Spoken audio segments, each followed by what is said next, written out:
This meeting is being recorded. Welcome, everyone, to Natural Burial, a capital idea. This is the second edition we've done of this particular presentation or this conversation.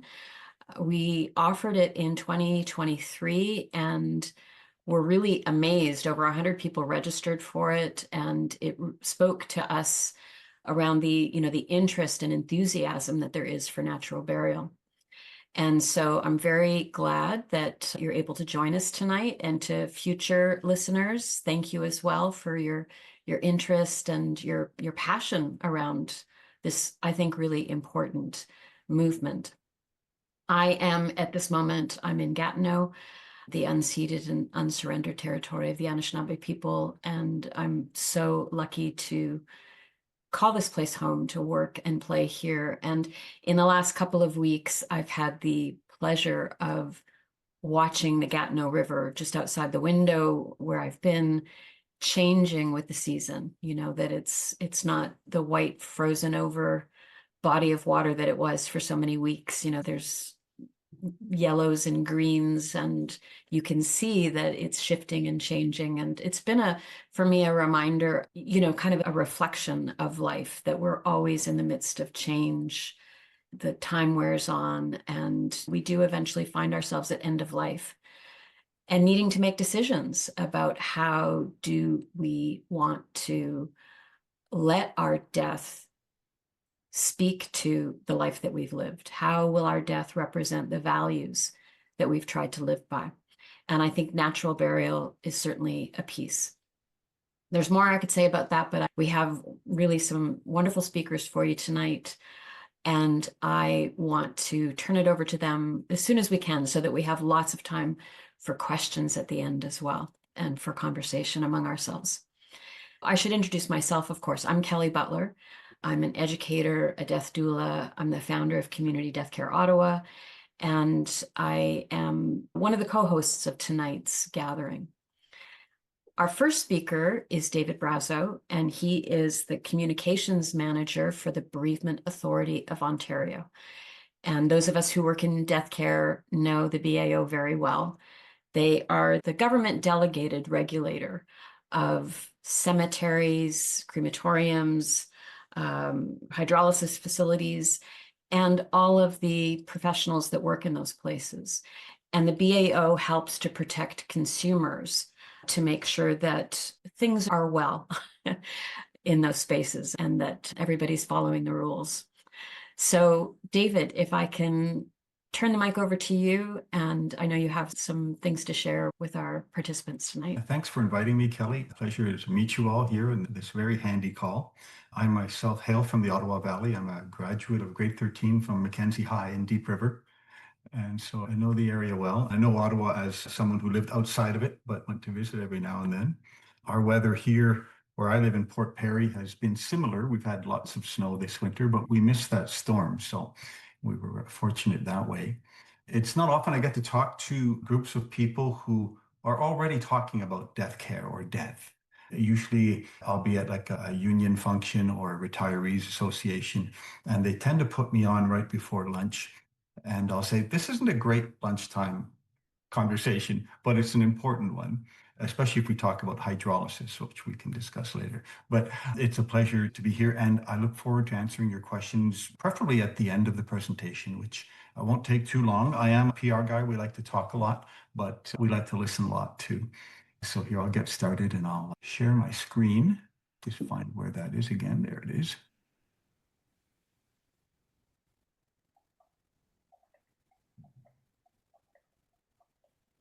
All right, and I'm going to put this in presentation.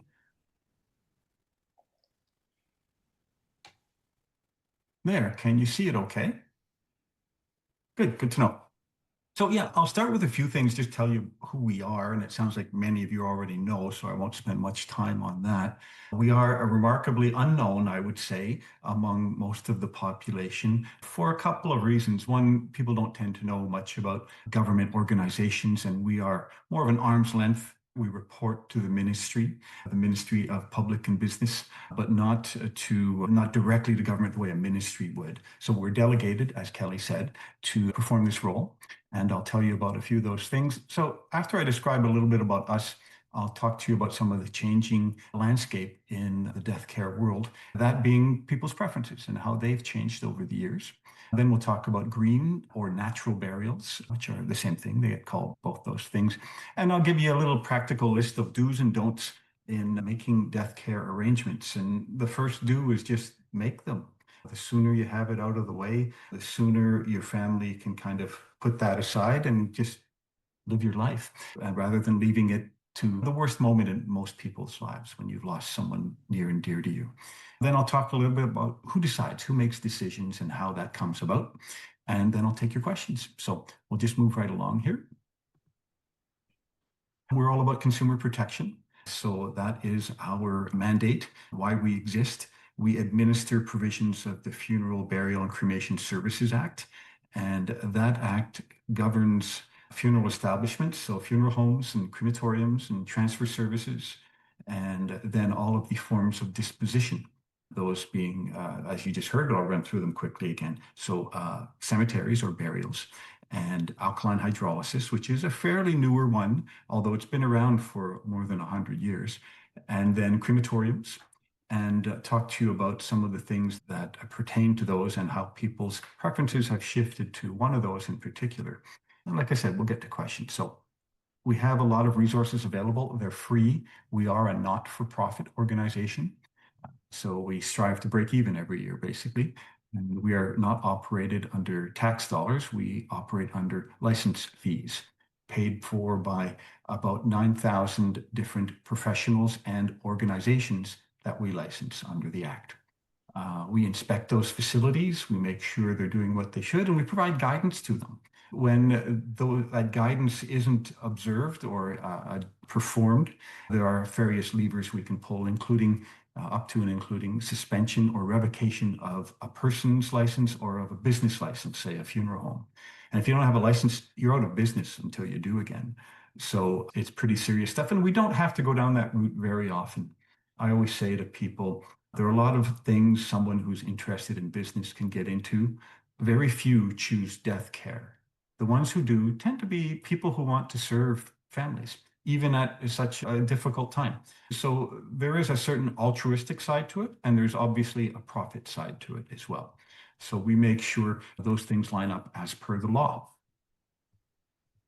We also have a complaints page on our website, and it's there for any one of us from the public to file a complaint against any of the organizations or people who are licensed by the BAO. So that's something I'd like to tell people about too. And we welcome those complaints and we deal with them and we report back on the results to people quite promptly. We have timelines for that. So yeah, death care changing a fair bit. It's a gradual change though. So many people hear about green burials these days, and it does get a lot of time, and rightly so. I think it's a very interesting way to go, especially with people's attention to the environment and the limitations that a growing population has in terms of choices.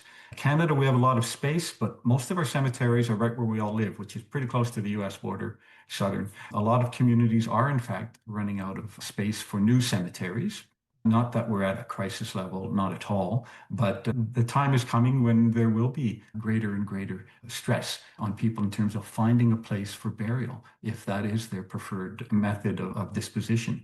So we know that's coming around. We also know that people have different reasons for choosing various forms of disposition or even different types of services. And more people now are fairly casual about the services compared to the past, say what your parents or maybe your grandparents and great-grandparents would have done for their services. But interestingly, one of the oldest ways to dispose or have a final disposition of your body is in fact natural burial. They all were natural burial, especially in this country when you go back 100 years or 150 years. And they were like that in many countries. The exception being those who practiced cremation for a long time, and there's some of that as well. But in Canadian terms, natural burial was just called burial before. Now we call it natural burial because of all the things people want and have made traditions, like coffins with lots of lacquer on them and gold or brass handles, and the more elaborate ones. Those still occur, and they still occur in a fairly high number. But more and more now, people kind of skip that and they opt for a more simple set of services, often skipping funerals altogether and doing something called direct cremation. And cremation is by far the most popular form of disposition in Canada and in Ontario. So we have 78 licensed crematoriums in Ontario, and they are always very busy. And that's only going to increase over time. In fact, we are well ahead of the United States in terms of that particular choice. The States is somewhere in the 60s, and we are well above 75% and headed toward 80% of all dispositions in Canada being cremation. So that one's very popular. Burial, of course, fits not just with people who are traditional, going back the last 50 to 70 years, but also among people who of their different faiths. So some faiths don't believe in cremation at all. And many of them also favor a natural burial. When you look at some of the practices of the Muslim faith, they believe in burial in a shroud. They believe in it happening quite soon after death. I think it's within a 24-hour period. I think it's something as tight as that. And so we see a lot of that happening as well. And then that sort of focus on green burials has been building among all different sorts of cultures. And we see more and more of that as well. And you'll see a little magazine article there on the right of the screen.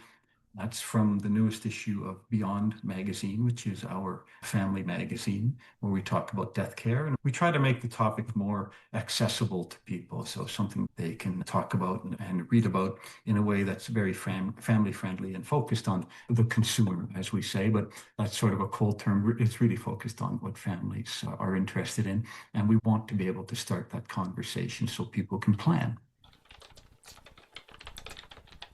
I can pause to wonder the alkaline hydrolysis. I don't know if you know what that is. Many of you probably do. I think this is a rather informed audience, but it's a chemical form of disposition, and it involves a very large cylinder, and the body is put in there, and a mix of chemicals and water break the body down to a liquid that simply, quite literally, goes down the drain, and then the skeleton is then disposed of, pulverizing the bones. So see, not lunchtime conversation. But that's how that one works. And it's been around in Ontario for only around the last decade or so, so relatively new compared to other forms of disposition. I just wanted to mention that.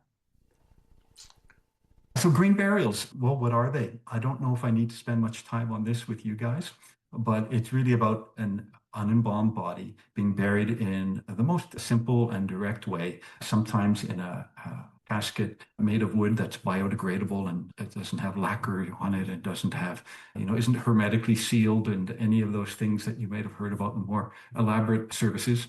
And the grave can be dug by hand, the chiseling on the monument, often done by hand if people really want to adhere to a more rigid focus on the environment. And the grave marking can be quite natural as well. And the lawn may not even be mowed around it, as that picture shows. That actually is a green burial right there. And there's someone's name on the rock that I've scrubbed out just to protect their privacy. But it's something that is growing. And I think we're going to see more of it as time goes on. Here are some simple do's and don'ts of funeral planning, and it's all about preparation. We, as the regulator of the death care sector, we don't regulate wills or people writing wills, but we do recommend that people do that because that's a good starting point. And you can put your wishes right in there and then go over to your local funeral home. You may not be planning a funeral service, but that's a good place to put your plans. And if you want direct cremation or if you want a natural burial, you can make those plans with a funeral home and they'll arrange that through, they'll go to the cemetery and they'll make those arrangements for you. Or you can go to a cemetery and make them yourself. The funeral home will charge you a fee to make those arrangements. They're usually not very high, actually, but there is a fee involved. So if you wanted to do it yourself, you can. Perfectly legal to manage your own affairs when it comes to death care. We advise people you can either prepay or pre-plan. So no money needs to change hands when you go to the funeral home and get a contract written or a plan written. And they keep a copy. Make sure you have a copy and extras for your family and share it with them. So there's no secrets. Everyone knows what you're planning to do in terms of your death care arrangements, and it's not a surprise to anyone. And it's good just that people know so that when the day comes, there's lots of people with knowledge in your family about what you wanted. And that's a great way to just alleviate some of the stress they might be feeling if your arrangements are already made. And some of the don'ts, don't keep your wishes to yourself. Find a way to make this a conversation in your living room with your family or your friends and bring it up as something you want to talk about, just so they know what you want. And again, the more you talk about it well in advance, the less stress we've heard from families and from funeral professionals out there is on the family. So it's a really good thing to do, not just for your own peace of mind, but for alleviation of stress in your families. This is a little advertisement you see on the side for our consumer guide. So the consumer information guide is free of charge. It's on our website and it's available in printed form at every funeral home that we license, which is all of them, and other death care organizations too, including cemeteries would have them at their offices, and so would crematoriums and so on. Now, who decides? This is one I like to talk about to public audiences as well, just because they may not have given it much thought. But I think this group's pretty well informed, so you probably have already, which is great. But those with legal authority to make arrangements for the deceased are these people right here, and in this order of priority. So an estate trustee or an executor, executrix, then a spouse, then adult children or parents of the deceased, if they're around. That's how the order goes. If the deceased has a prearranged or prepaid funeral, again, these things become a lot easier to implement. And that's why we always advise people to have that conversation, have the pre-plan at minimum, prepay if you want. Some people like that because then there's no money for your family to worry about at that time. But it's up to you. There's no law about that. You can choose whichever way you like. And we always suggest that you select a lead person in your family to work out all the little finer details that you might not have put in your plan. You know, did they like flowers? Maybe they didn't want any flowers. But if someone in your family knows those little things that may or may not be in a pre-plan or a pre-arrangement, then that's a good thing to have. It also diminishes potential for people having different opinions if one person is named as the spokesperson for the deceased. And it helps a lot for families. It helps a lot for the businesses too, funeral homes and crematoriums and cemeteries. If one person, they only have to take orders from one person, they like that. And your family and you may like that as well too. It really helps things move along. That's St. James Cemetery in Toronto, one of the oldest in the country, and just a grand, really peaceful place just to walk through. And cemeteries tend to like it when people do, because there's nothing worse than an empty cemetery. It opens up a potential for vandalism or silly things like that. So they tend to like it. They can set their own hours. That's totally up to them. But when they're open, people should feel free to walk through them. That's what they're there for.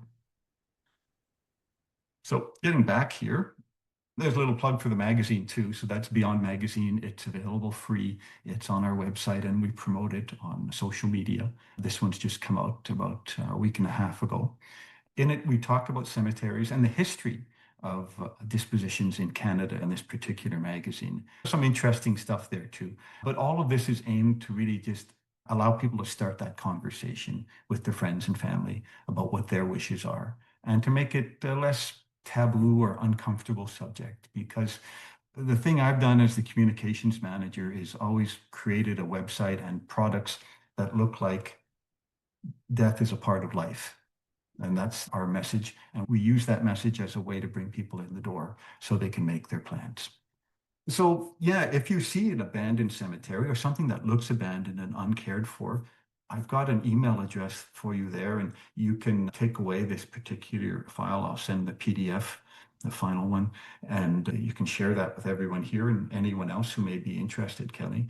And you would just contact us at that email, inspections@thebao.ca, and we'll have someone, one of our trained people, go out there and have a look, make sure if it is in fact abandoned. What happens then, in case you don't know, is it eventually will become the property of the town, city, or any municipal authority in that area. So it becomes something that is cared for, because all cemeteries are forever. They have to be cared for in perpetuity. That's the law. It's very difficult to actually move or change or alter a cemetery, because the law is that they're there in perpetuity out of respect for the dead and respect for the living as well. So when you see one abandoned, we like to rectify that. It happens often, especially in rural areas where the population is smaller and maybe people moved from where that cemetery was and it becomes abandoned over time. So that can happen. People do make those discoveries, and we welcome them to let us know. Now it's question period. I welcome your questions. I've given you a few links to some things here that I've just talked about, and it's all there free of charge, like I said. And we really want people to be educated about this so they know what to do, and we help them really make good decisions. And the more knowledgeable they are, the more they know what their options and rights are. David, thank you for that. That's so much good foundational information for us. I wonder if maybe we could hold the questions till the end, because some things that people are wondering about might be answered by our other presenters, if that's all right. Sure, yeah, whichever works for you. Okay, great. There we go. We are going to be hearing from 4 different local groups tonight. And by local, I mean in sort of the, whatever's a stone's throw from Ottawa. And in part to share with you the fact that this really is a growing movement. And some of you may know that Simcoe was recently, they've just had a green burial sites approved. So this is something that increasingly we have options here in the province of Ontario. So to start with, I thought I would turn it over to Siobhan Skian from Kingston. Siobhan, I know you might have somebody with you to also speak about this, but yeah, Siobhan is a longtime member, longtime advocate of Green Burial and community death care. And I know she and I've had many wonderful conversations. So I'm really glad to have you, Siobhan. Thank you. Thank you. Yes, I've got David Lyon, I believe, is here as well. We haven't discussed beforehand who's going to say what, so if I'll just start, I'll give an update of what's happened in the last 2 years and the basics for people who are completely new, and talk about where we're going. And if David could fill in the gaps, and sometimes he knows more detail about the city. I can't see him on my screen, but I'm assuming he's nodding or something. Kingston, we've been at this for 9 years or so in terms of our group. So we're called Green Burial Kingston. I think 9 years ago we started with a small group of people, and we now have over 200 members. I should have got an updated figure, but somewhere between 200 and 250 members, I think, and a small working group of people who bring different skills to the group. We started just with research. A couple of us did some education through the Green Burial Council, learned a bit more, started talking to people in the community. We had a member from a funeral home who joined us and started to learn what there already was in the city. And we learned that the municipality has one active cemetery only. So Kingston as a municipality kind of got out of the cemetery business, and they weren't really very interested in getting back into it. But they learned from us that there was a desire for this, and they looked into it, and it took a good few years. But last year, the first green burial ground within the Kingston municipality did open. It is a hybrid cemetery. So Kingston's one and only active cemetery was not very active beforehand. And actually, when we first came across it and went to walk around it, we thought, well, maybe it can just be turned into, the whole thing can become a green burial or a natural burial ground with the lovely historic, old cemetery in one corner. Perhaps we could expand it and make it so that going forward all burials were green burials. That was a nice idea. That's not what's happened. It's more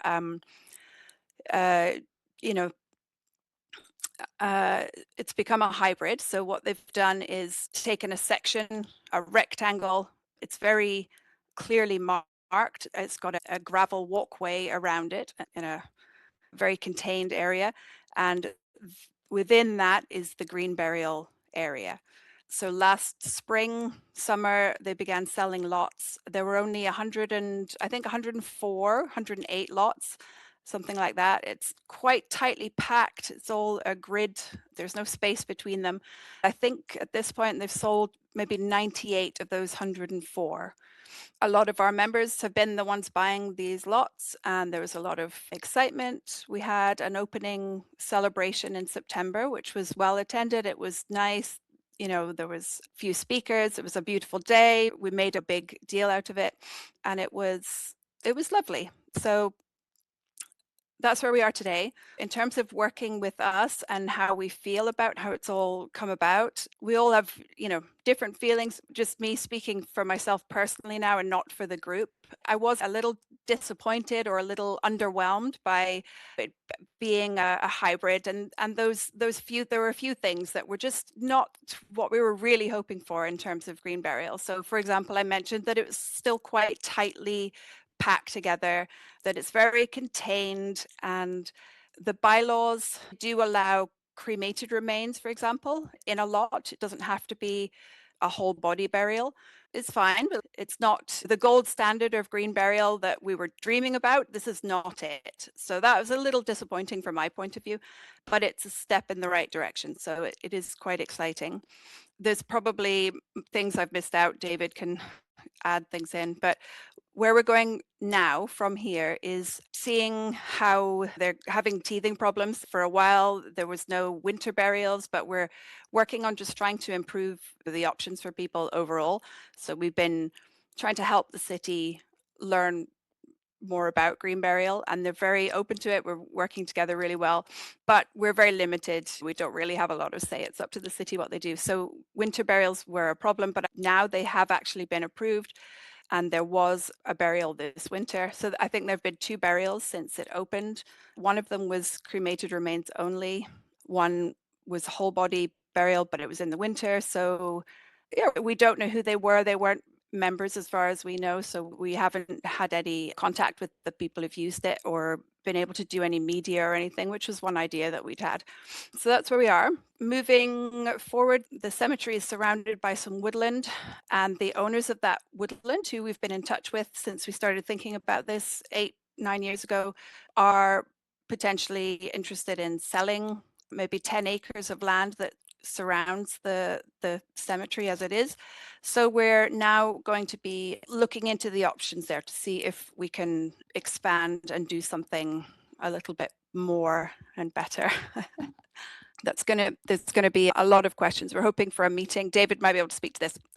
Hoping for a meeting with the city to talk about the options, but they have kind of let us know that they're not ready to jump into anything like that. There isn't really the political will for this or the money available to do it. So we haven't had a no, it's a maybe, and we can talk about that. I'm a little lukewarm about the idea with continuing and trying to do it, because if it's with the city, I think we'll still be limited in what we can do, but it's something we're going to keep looking into. And how that would work in terms of who would have the license and who would purchase the land. All of these things are all up in the air, and we don't really know how it might look. I'll stop talking now and ask David if he wants to chip in and fill in any gaps. You're muted, David. Hi there. Are you asking me or another David? I think it's David from Kingston. Okay, yeah, that's what I thought too. Thanks. Okay, so I'm David Lyon. Got a bit of an echo on my end.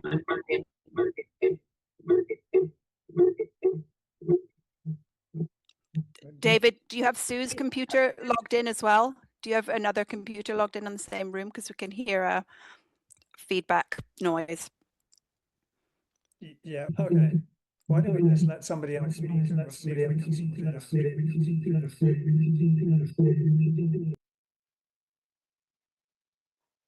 Okay, there, David's muted again. Hopefully I didn't miss anything out, but we can come back to it in questions at the end if anyone wants to know anything more about Kingston and what's going on. Okay, thank you. Thanks, Siobhan. Thank you, David. It's very exciting that Kingston has a green burial site now. And I appreciate mention that, sometimes in these partnerships, there's a bit of a compromise that is asked of us. Emma, I don't see you on my screen, but I did see your name pop up. Emma Griffin is here. Here I am. Right. She's a death doula. She's part of Community Deathcare Ottawa. She's also part of Terre Outaouais. And she'll be letting us know what's happening with natural burial initiatives, efforts in the Outaouais region. So thank you, Emma. Over to you.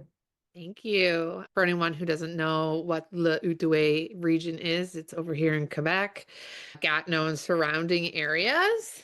And as you know, Quebec likes to live by their own rules, and natural burial and green burial is not as easy to come by here as it's not allowed. And so a little bit about me, I sit here on the Gatineau side, but I also do a lot of work over on the Ottawa side.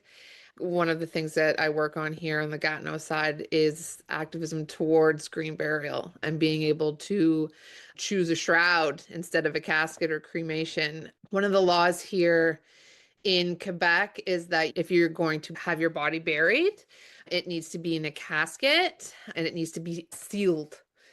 Furthermore, there are some funeral homes that not only do they use the casket, they are also putting the body in a plastic bag prior to putting it in the casket. And so a lot of the work, and that only became law in 2018. And so the main focus of Ontario is the fight for that green burial. One of our main events that we attend every year is the farmers market in Wakefield. And we do a lot of education in the area as well. And one of our biggest movements this year, we started a petition for shrouding here in the Quebec region, and we received over 5,000 signatures for shrouding and green burial. And so that's currently sitting with the Quebec government. We do not, unfortunately, anticipate that they will overturn any laws based on our petition, but it will be documented within legislature, and it provided us with a great opportunity to educate the community. We appeared on TV I think it was twice in regards to this petition, and CBC also wrote an article on our movement here for green burial. And so right now, our next steps, we actually haven't decided our next steps as we're just kind of gathering, and because this just happened this winter, it's like today or last week, like in the last week or so, because the government now needs to respond to us because we've received over 5,000 signatures.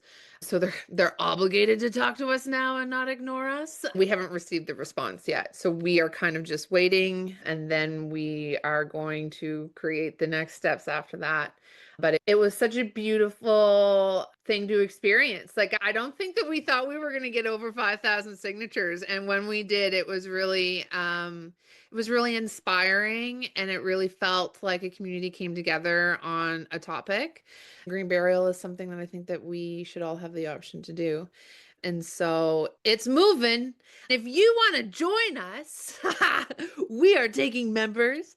And yeah, if you're looking to push some green burial here in the Gatineau region, let me know. We have a website, we have a mailing list.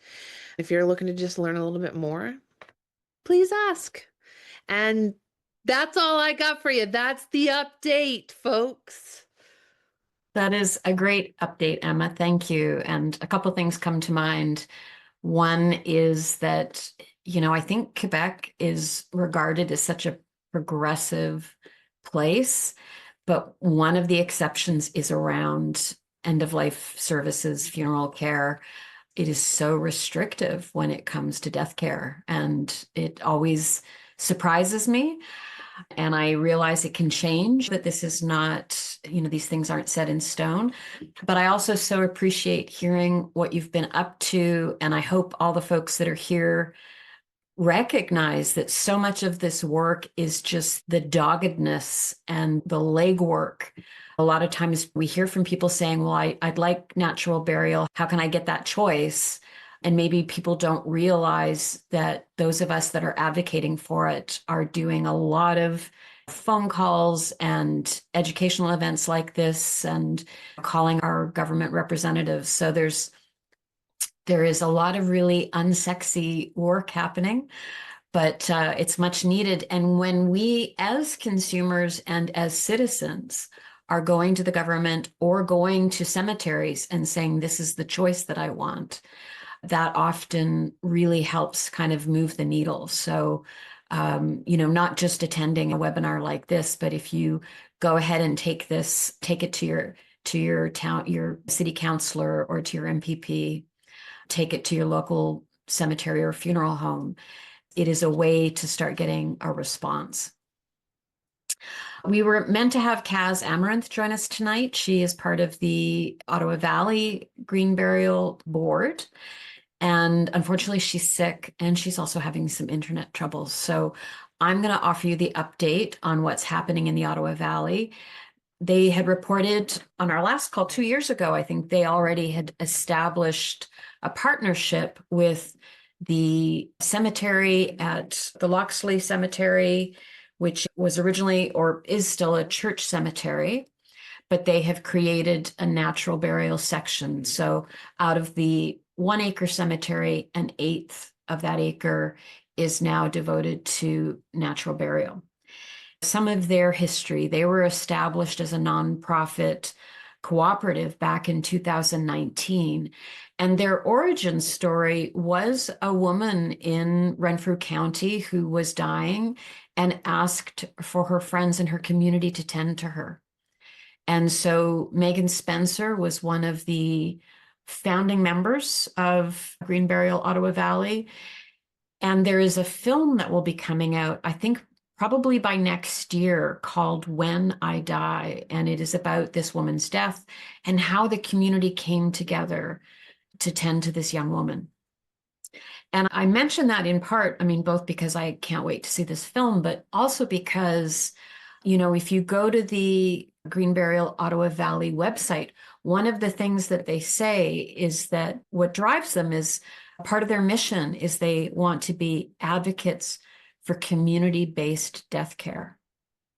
And I think that that's a piece, many of us want natural burial because it is an environmentally friendly choice, reflecting in our death care a desire to care for the earth. But often those of us that I think are involved in this work, really, it's also meaningful to us that the community and the family be involved. And so that doesn't necessarily always show up when a natural burial site is established. So it's just, if you're tracking, well, what is it that drives this? What are the values? What is it that we're trying to create here?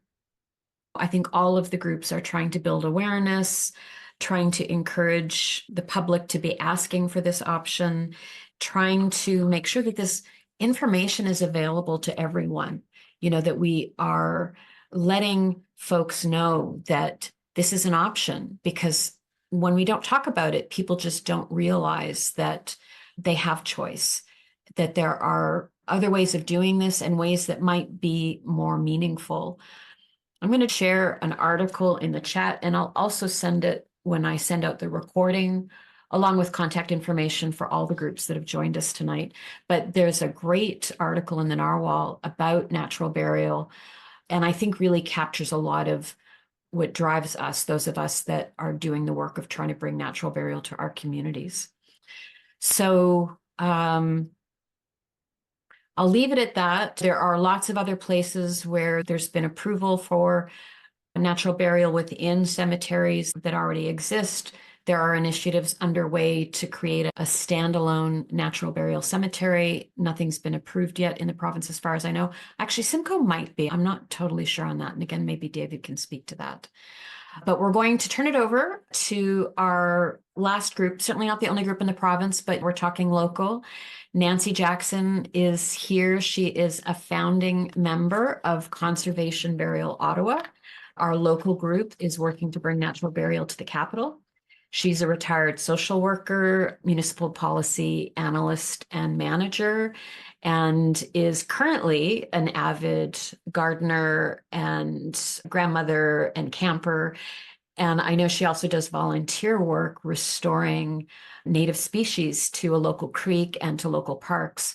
So tending the earth is very much part of what Nancy does. So Nancy, over to you. Thanks, Kelly. Hi, I'll just quickly try and provide an update on where we're at Conservation Burial Ottawa. We began meeting, I think it was 2022, and there's a small group, a working group of about 5 of us who are meeting regularly. To give you the context, I just wanted to show a couple of slides. Kelly, I think you have those. First of all, I wanted to give the context of how big the geography of the city of Ottawa is.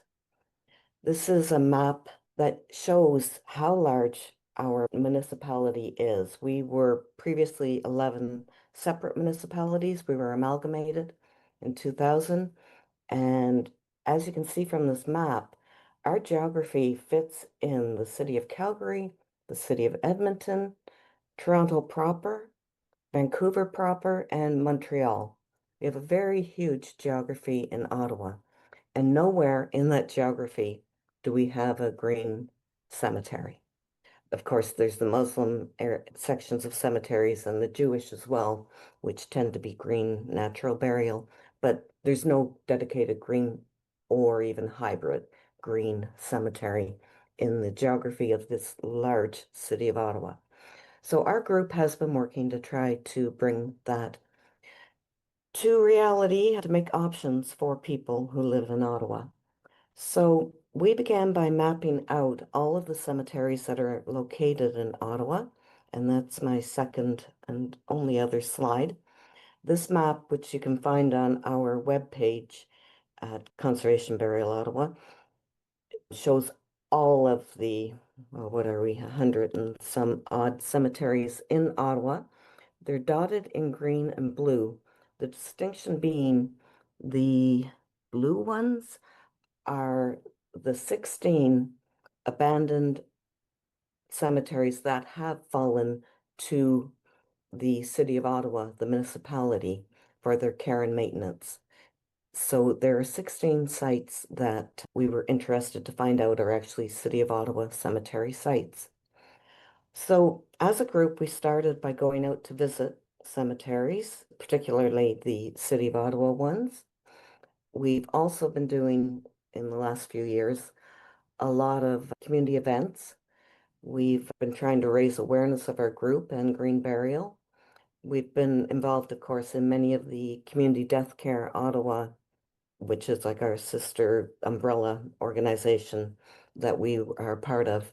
We've been involved in their events. We've hosted a Zoom series on things like restoring grave headstones in cemeteries, another Zoom thing on sort of natural burial 101. We've hosted movie afternoons that were well attended. We've been trying to raise awareness, as I said, and educate. We've also been doing plant walks in the spring and summer in a variety of cemeteries around Ottawa. We have Amber from the Wild Garden who comes out. She's a plant specialist, botanist who it's always interesting. Every walk is different. We've been to a number of Ottawa cemeteries in large groups, just looking at the cemeteries in a new light. What grows there, what native species are there, what invasive species are there. It's been bringing people into the cemetery to look at it in a different light. So going forward, we are working to try to, we're continue to work looking for sites that could be potentially green burial sites and for partners to work with us. In particular, we've kind of got 6 focuses going forward. We are trying to link with environmental or ecology groups because of our shared interests. We are also actively looking into our governance and considering things like nonprofit charitable status. We have a lawyer who's working with us on that, which is great. And we've recently reached out. Initially, we've done some outreach to the National Capital Commission, who are responsible for a huge swath of green surrounding the city of Ottawa, the green belt. And we've written to them, heard back from them recently with a bit of a, not a rejection, but a, great to hear what you're doing, doesn't really fit with us, but we're not ready to take that as the answer.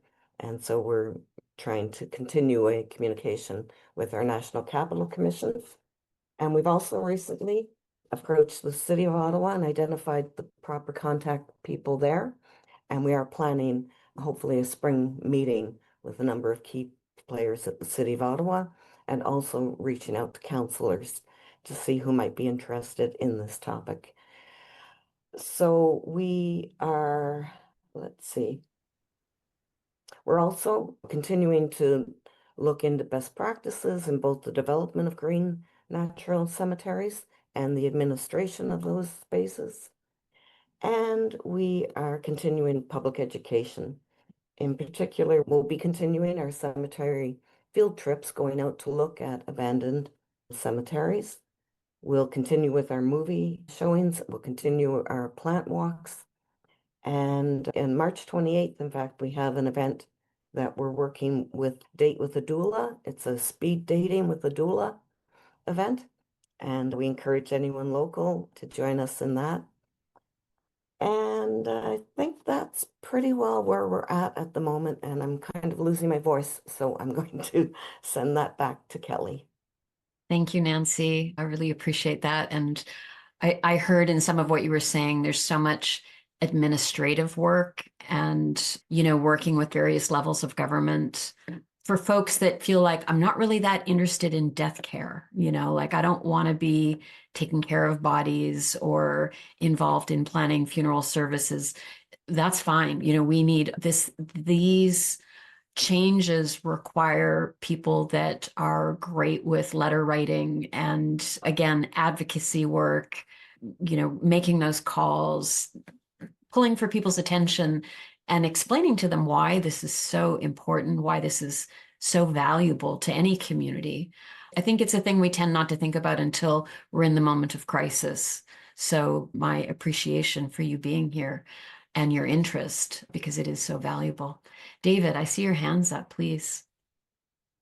Oh, I was only going to add that our own group in Kingston is an amalgam of people who are interested at the one end on green issues and trying to protect and care for the earth, and on the other hand, death care. So we had several death care members from the start. And in fact, it started with a connection between two death care people. And we were working with the city, and that was simply because as we went along, the city was in the process of announcing a climate emergency. And so we thought, oh, well, we could get in on the action plan that followed that. So that's what we tried to do. And that's how we ended up working with the city. Frankly, it was pretty fruitless for about 5 or 6 years. And while we had a little program going with them, it was very hard work to persuade them to do anything useful. And then the contact person changed and everything else changed. And now we have a really good relationship with the city. So, if people are working with cities, it's worth saying things can change even when it appears to be a blind and soulless bureaucracy in City Hall. So anyway, that's all I was going to add. Thank you, David. That's encouraging.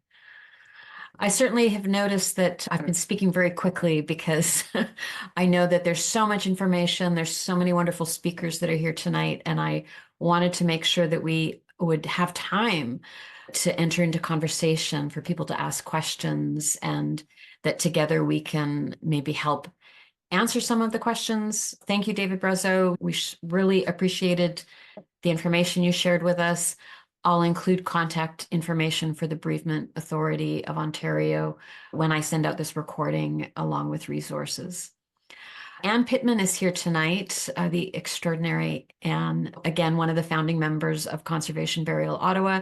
She's going to lead the Q&A for us, and I'm happy to turn it over to you. Thank you. Thanks, Kelly, and thank you to all of the speakers. So much interesting information and a gathering of passionate souls for sure. So yes, let's turn ourselves to questions, and the questions can be for any of the groups or all of the groups. If you unmute yourself and ask a question, maybe you can direct us that way with regard to a particular direction. I've been checking the chat, and there seems to be one little wrestle in the chat with regard to ashes and burying them, but other than that, not too much in the chat. So if you want to put that little funny hand up or simply unmute yourself, either works. Perhaps I might start though. I have a question, and it is to the Kingston group. You say members, and this is something I'm not sure what you mean by that. Like, do you actually have people who are they just people who are volunteers, or do you have paid members in your group? Can you tell us a little bit more about that? Well, we do have a membership. It's very loosey-goosey, really. In the first place, it was to try to raise a little bit of money, but there's no annual payment. In fact, until we actually need money again, we shan't be suggesting that people put any money into it. So basically, it's people who receive our newsletter and who go on the website frequently. But I mean, the good thing was that when we had the very exciting opening last September, a lot of members were there. And it was great to meet with a whole bunch of people that had just been, names. And they were very thrilled to, yeah, to turn it into an event really did make a difference there. Those members. And also, we do ask from time to time among the membership if there are others who would like to join in and help with the actual work that we do as a working group. And so it's a means of gauging whether there are people within that group who might be able to help us. Okay, that's so helpful to know. And tying to that question, I'll ask everyone, actually, all the groups, do you have not-for-profit status or charity status? Like, do you have either of those? Okay. We have no status at all. Nothing, no status. Okay, great. Thank you. And I'm thinking, Emma, I don't think that you guys have applied for that. No status. No status. All right. No status. And Kelly, do you know about the Ottawa Valley has not-for-profit status. They're a cooperative and they have a membership as well. But that does mean people that have paid to join. I think it's a very nominal fee, something like $20, or it's not a lot, but that's you are a member of the co-op by having a membership in that regard. Okay, that's helpful to know. Thank you. All right, now that I've satisfied myself, how about any questions from anyone else? What you got?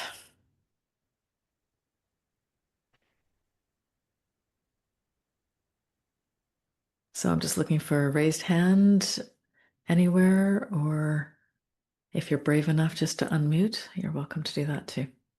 I know there was a question early in the chat about natural organic reduction, and I just wanted to make a comment about that because I think it's frequently presented as a type of green burial, natural burial, and it is not. You do end up with organic material at the end. And I wouldn't say, I mean, it might be a fine choice for lots of folks, but I think it's being presented as, this is the equivalent of natural burial, but it is in fact an industrial process. And it might be a better choice than, say, cremation or a conventional burial. I'm absolutely not suggesting that it's an unwelcome choice, but it is not natural burial. Yes, yes. Thank you. Okay, Jillian, do you have a question or a comment? Sorry, I just had to unmute. Thank you very much. This has been an amazing evening. I'm very interested in the subject. I live in Ottawa. I guess my question is, I'm just curious what some of the barriers are that you face trying to achieve this goal of green burials. I'm trying to understand why there's sort of pushback or resistance, or it just doesn't seem to be happening. Shall we go around? Kingston, do you want to talk about any barriers that have made this hard? Like, why is it so necessary to work so hard on this thing? Oh, there's probably a lot, but the ones coming to mind for me right now are, well, if we're talking about if the aim was that the sort of conservation burial the ideal that we see examples of in the US or the UK. There's a couple in BC. It's just new, I suppose. That's the main thing. It's new. Nobody knows how or what we're doing. But a very obvious barrier is the requirement by the BAO that to open a green burial cemetery or any new cemetery, you need to have $165,000 to put into a trust fund immediately before you even get your license. That was raised in the last few years, so that's a huge barrier because a community group might not be able to do that. So that's the money side of things, and just regulations and licensing in general. That's all stuff we have to get through. Then there's acquiring a land. So if we don't have land already available, in some of the models that we see in the US and the UK, for example, are conservation land. So it might already be owned by a conservation organization, and then they create a natural burial ground on that. That's just, we did a little bit of calling around different organizations, and it didn't go anywhere. We're told that, no, we don't have any suitable land. I mean, sometimes, like Emma said, I'm thinking we don't really have to take that first answer because people don't know yet. We have to educate them to say, well, maybe there is the suitable land. You just don't really know what's required yet, because there's a lot of assumptions being made about what you need to have a green, for green burial. So those are a few off the top of my head. Thanks for starting us off there. David, did you want to say something? Well, you said, what are the obstacles and what are the things that get in the way? Frankly, it's large funeral corporations. And we have to acknowledge that the big corporations are very profit driven. And we talked over the years with the major players around our area in Kingston. And it is very, very difficult to get them to get their heads around a notion like burial at all. And they are, in many ways, actively negative towards green burial. I mean, I don't know if you've seen what was it, CBC Marketplace from a few years ago that did a whole session on cemeteries and funeral homes. And there was one in particular that they went into, and the level of deceit, overcharging, and so on and so forth was simply appalling. That is another thing that you have to struggle with, because if you're trying to start something that is completely different in spirit and in inclusiveness and low cost and all those kinds of things, you're up against major corporations as well. Yes, well said. Let's continue on this barrier situation. I'm glad, Siobhan, you brought up the money. And I don't know if I don't think that's true, right, Emma? In Quebec, it's not so much you don't have an authority, the BAO, like we do. Correct. We have the government. The government is my biggest barrier. And the laws, in particular, the one concerning the casket and needing to be in a sealed casket. For myself, I would like to be in a shroud, put into the ground. That's it. That is not allowed. You need to be in a sealed container. You can provide your own casket, but it needs to be able to be sealed. And the government is the biggest barrier for us. I'm blanking. I had it written down. Sorry, mind blank. Yeah, so it's the sealed container. We have found the one way, a different type of casket that we have found that allows us to semi go back into the ground. Jewish Burial provides kosher caskets, and kosher caskets will have holes drilled into the bottom of them so you can go back into the earth. It is kosher. And so that has really been our only not, I don't want to say workaround, that's not the correct word, but the only type of the closest way we can get to the ground without being in a shroud currently. And as David said, corporations and funeral homes are also a pretty big issue for us. For example, I mentioned before in addition to the casket, some funeral homes, and this isn't for all funeral homes, you need to ask your funeral home, you need to be very specific because they sometimes won't tell you this, that they're going to put your body in a plastic bag inside of the casket. And sometimes if you are being cremated, you are going to be kept in the plastic bag as you are being cremated. And so you need to be very specific and you need to be asking these questions. We had been working with a particular funeral home for a while, and no one had mentioned to us that we were going to be put into a plastic bag as well as the casket. And we had to ask specifically that question to get a yes or no answer after years of working with this one group. There's a lot of like laws or laws, but like not laws also that we really face, because sometimes we think things are a law, but then it turns out it's not a law. It's just what that funeral home has chosen to do or the path they have chosen to take.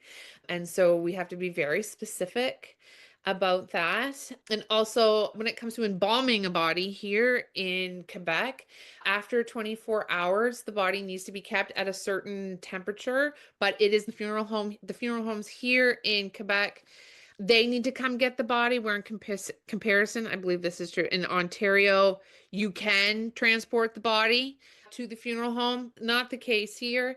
And so that really ties into the embalming as well. If you do not want your body embalmed, then you need to be keeping your body at a particular temperature, and you cannot do that at home. So the funeral home has to come and then take the body from you, and that's 24 hours. And then when we get to 48 hours, the body then has to be kept at another temperature, and then that becomes an issue because it's the funeral homes who are taking care of the bodies. And there is limited space in the refrigerated areas for these bodies. If you have a dream or a request that you are not embalmed and shrouded, you have a very small window. Let's say, if we were allowed to be shrouded, you have a very small window even then to be shrouded and then to be buried. Full circle, the government of Quebec, it tends to be our biggest issue, our biggest barrier. Well, I just learned something there, Emma. I didn't know that. David, do you want to say something specific to that before we go to the next group to check on barriers, or? Well, after my previous comment, I think I should say, Siobhan already mentioned this during her talk. One of the members of the Green Burial Working Group here in Kingston she's not actually part of us right now, but is a funeral director of the oldest funeral home in Kingston, very traditional and also actually very, very caring. And we work closely with them. And for example, Green Burial Kingston has been invited by the funeral home to go and run sessions at the place to talk about green burial and, well, I was going to say sustainable options. I'm one of those that says it's not just sustainable, it's restorative. But yes, on the restorative character of green burial. And that's within a funeral home that, has salaried people and they have to make a profit to survive. So what I said about the big corporations, by that I was meaning big corporations. Oh man, that is such a good line, David. I've just written it down. Not just sustainable, restorative. Beautifully said. Thank you. Kelly, I don't know if you have any idea of the barriers of the Ottawa Valley. Do you want to speak to that before we go to Nancy in Ottawa? Yeah, well, I'm going to speak to it just more broadly, and then Nancy, I'd love to hear from you too, because I think the answer is it's complicated. I think that sometimes you have corporate interests that are very profit focused, and so they don't want this for, just reasons of capitalism. But to David's point, I think a lot of funeral homes really do want to provide good service to families. And think about the statistic that David Brazeau from the BAO shared with us, that 3/4 of all families are choosing cremation for their disposition, for their death care. And a lot of times people are choosing that because, I think, for two reasons, but the two reasons being that funerals have not felt very meaningful for a long time to people that are attending. And they're expensive.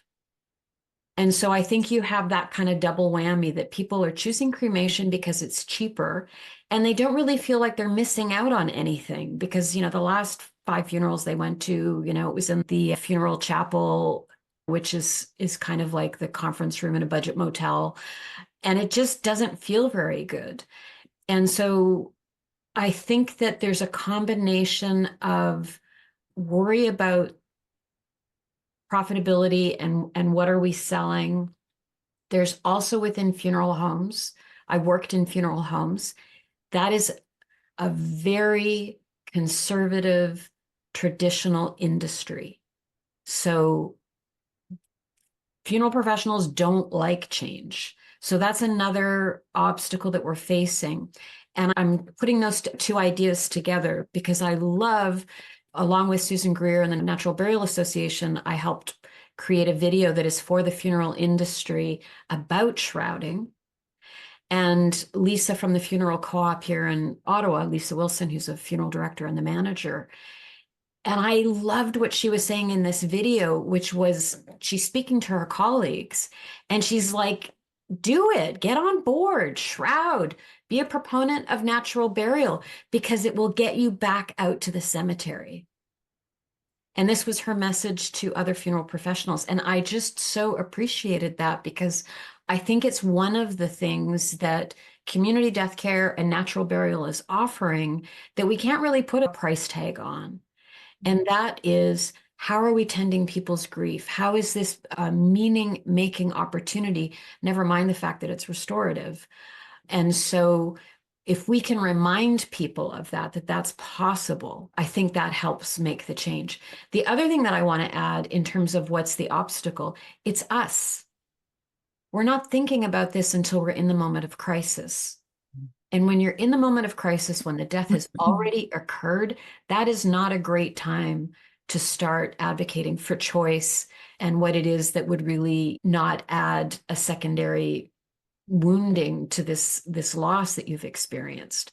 And so it's why the work that we're doing in gatherings like this, I think, are so important. So I will leave it at that. Thank you, Kelly. Before we come to Nancy, we'll just continue with Jillian's inquiry in the Ottawa scene for Nancy. Any barriers you can think of, Nancy? I think there's some other members of the group here too, if anybody wants to jump in. Yeah, feel free to jump in.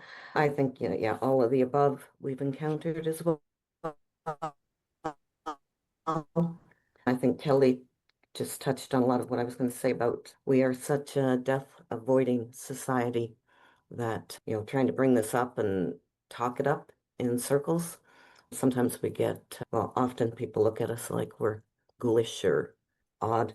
I think the funeral homes have done such a good job of sanitizing death for society that that's a uphill battle that we're facing. I guess in 100 years, they've really removed families so far from death that we're raising something that makes a lot of people uncomfortable.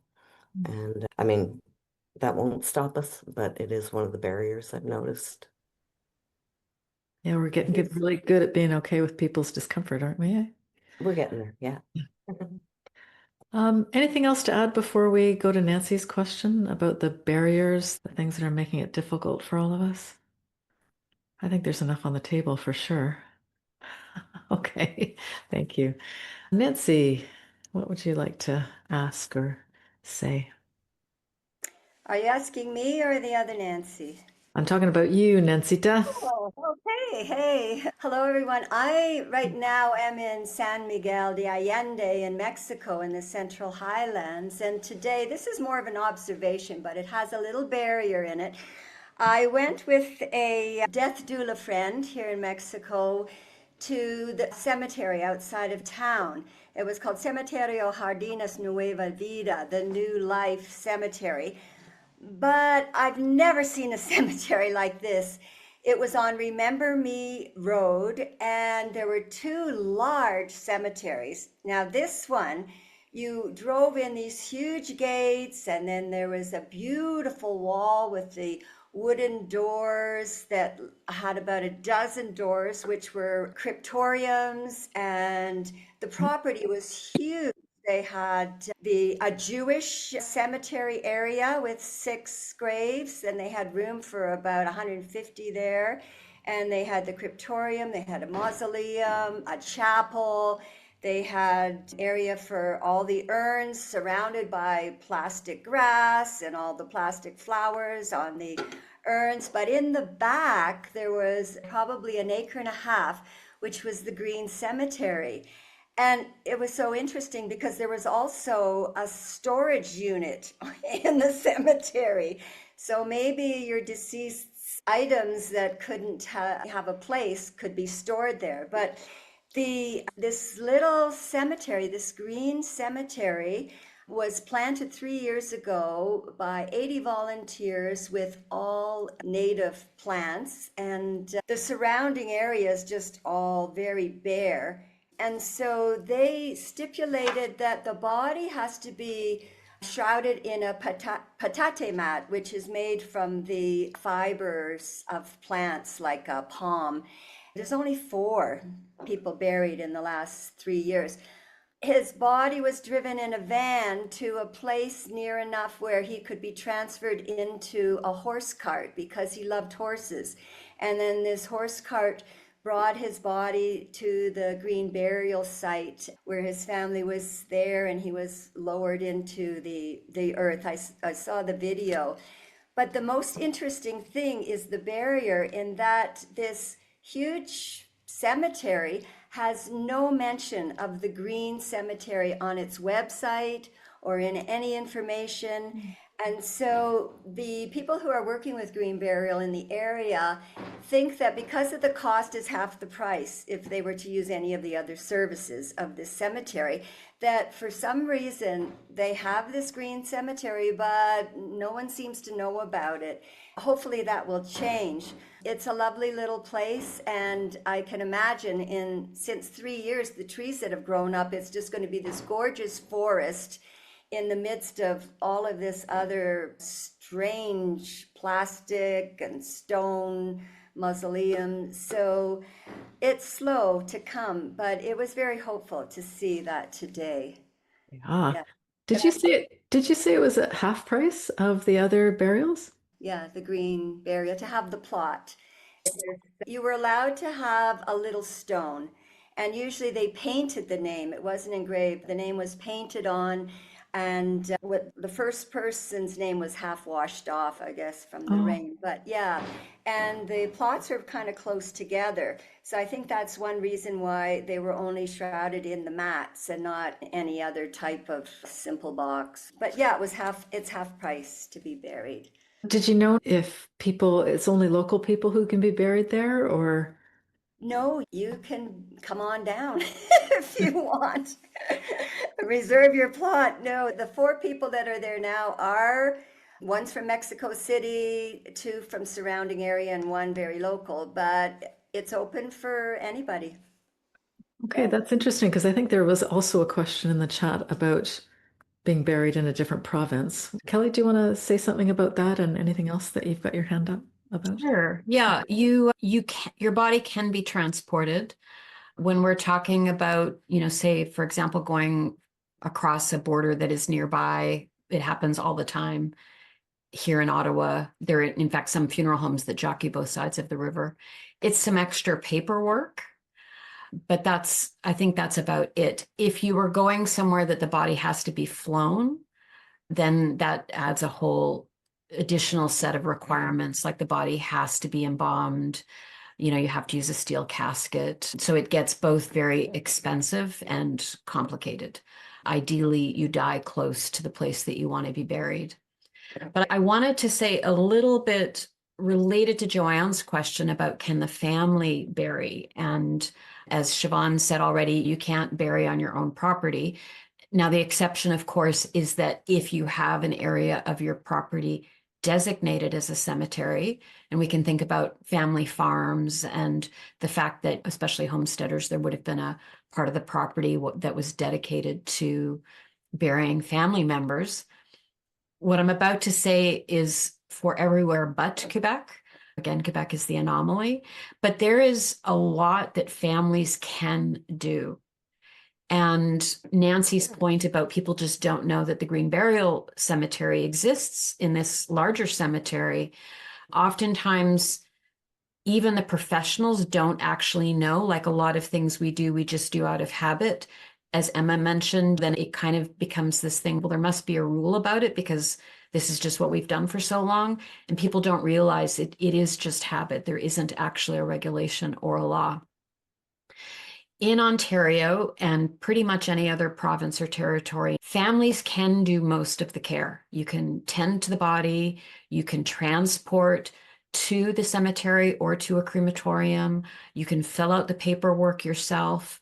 Frankly, there's no law prohibiting you from digging a grave and burying your loved one at a designated cemetery, not just in a local park. When you encounter the no, this isn't allowed, that is a bylaw of the cemetery or of the funeral home. So I just want to make sure people are aware of that. There is a difference between the provincial regulations and the rules that individual funeral homes and cemeteries have for themselves.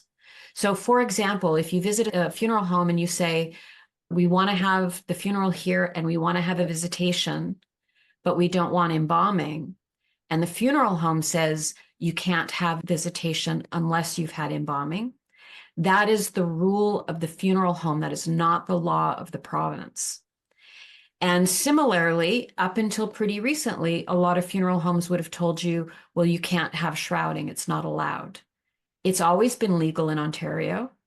It's legal whether at the funeral home or at the cemetery, but the businesses themselves might refuse you that service. And so this too is some of the work that we're doing. Relative to say 10 years ago, even 5 years ago, you'll find that a lot of funeral homes are very amenable to offering shrouding now because public demand has become loud enough that they realize this is a good business choice for them. It's also the reason some cemeteries are creating natural burial sections. It's not because they are so deeply moved by the values that advocates for natural burial, they haven't necessarily adopted them themselves, but they recognize that this is a good sales proposition for them. And so it may be more about marketing than it is about the ideals and values of green burial. And with that, I have also realized some places that say they have natural burial, and I have, as I've dug in a little deeper, I have found out that it's not actually that. There may be only allowing native plants, but everything else is the same. And arguably places that are allowing for cremated remains, some people would debate whether or not that is then truly a natural burial site. I'm very keen that families receive whatever it is that they need. So I tend to be less of a purist about it, but this is a place for many different voices. The last thing I'll say, and then I'll turn it back to Anne, is that the Bereavement Authority of Ontario provides a guide on Deathcare, and we will have some of those guides to give out at our event March 28th. You can find out more at the Community Deathcare Ottawa website. It's actually going to be super fun. It is speed dating with death doulas, and you can find out about things like natural burial. But one of the things that I love about the guide, and kudos to the BAO, along with what a funeral home can do and a transfer service and a cemetery, there is and what the family's allowed to do. And almost everything, there's a check mark saying, yes, families can do this, they can provide this care. So feel empowered to take care of your beloved dead, because it is both legal and also a deeply meaningful thing to do. Thank you, Kelly. Wonderful.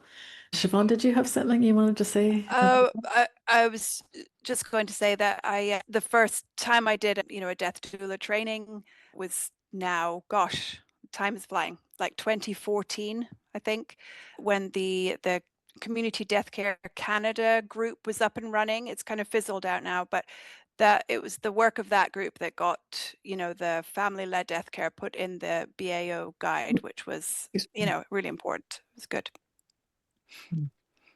Beautiful. All right. Any other questions or comments? It feels like we're coming toward an ending.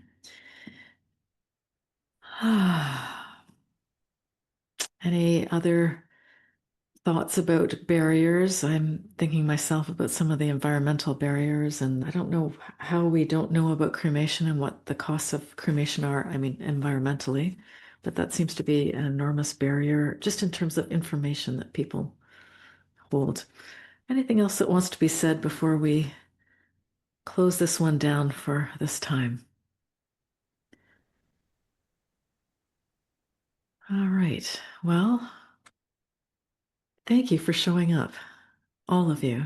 It's heartening to be with others who can see the value in this and are willing to put their time and energy behind such a proposition. So thank you to all of the groups that came, and even those ones who couldn't come and have a proxy. That's great.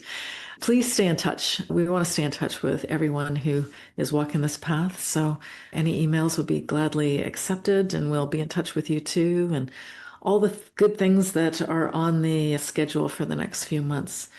May it be that this comes to fruition. So thanks for coming. Bye, everyone. Thank Bye. you. Bye. Thank you. Thanks a lot. That was great. Thanks for coming.